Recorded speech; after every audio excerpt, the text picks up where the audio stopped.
Ça se passe très bien et d'ailleurs elle a augmenté les audiences, hein. Elle a battu un record, qu'on n'avait pas atteint depuis quelque temps. Moi, je suis extrêmement confiante et toute la rédaction est derrière elle.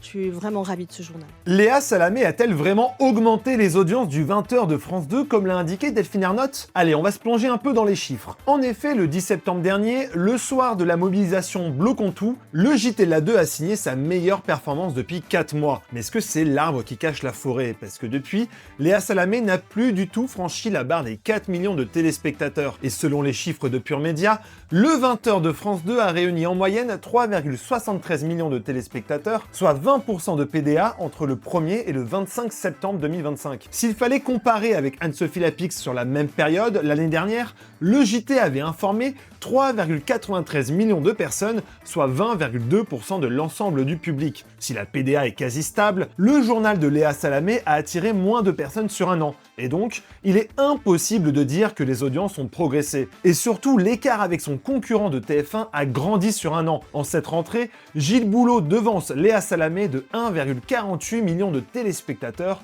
et de 7,7% de part d'audience. Car de son côté, le journal de TF1, lui, peut sortir le champagne car il signe un début de saison en hausse sur un an.